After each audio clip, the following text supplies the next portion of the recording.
অন্তর্বর্তী সরকার যেই প্রতিশ্রুতি দিয়ে, যেই শহীদের রক্তের উপর দিয়ে প্রতিষ্ঠিত হয়েছে, সেই প্রতিশ্রুতি আদায় না করে এই সরকার যেতে পারবে না। ২৪-এর গণ অভ্যুত্থানের প্রজন্মকে প্রতারিত করতে সকল ধরনের আয়োজন সম্পন্ন হয়েছে।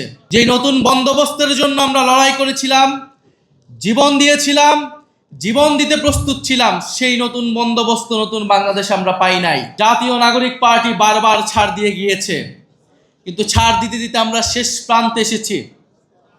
আমরা এবার ছাড় দিব না, আমরা এবার আদায় করে নিব যে গণ অভ্যুত্থানের পরে নতুন বাংলাদেশের প্রতিশ্রুতি আমরা দিয়েছি, যে গণতন্ত্র প্রতিষ্ঠার, বৈষম্যহীন বাংলাদেশ প্রতিষ্ঠার প্রতিশ্রুতি দিয়েছি।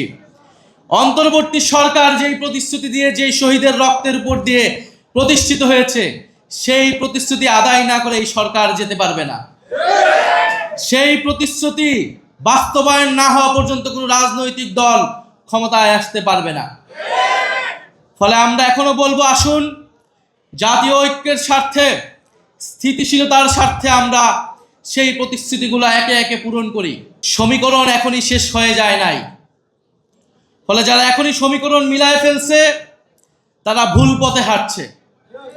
গণ অভ্যুত্থানের শক্তি, তারুণ্যের শক্তি এখনো রাজপথে আছে, এখনো মাঠে আছে। গত 1 বছর ছাড় দিয়েছি, জুলাই ঘোষণাপত্রে ছাড় দিয়েছি, জুলাই সনদে কোনো ছাড় হবে না। আমাদের এই লড়াই, তরুণদের এই লড়াই, এই দায়িত্ব সমাপ্ত হয় নাই।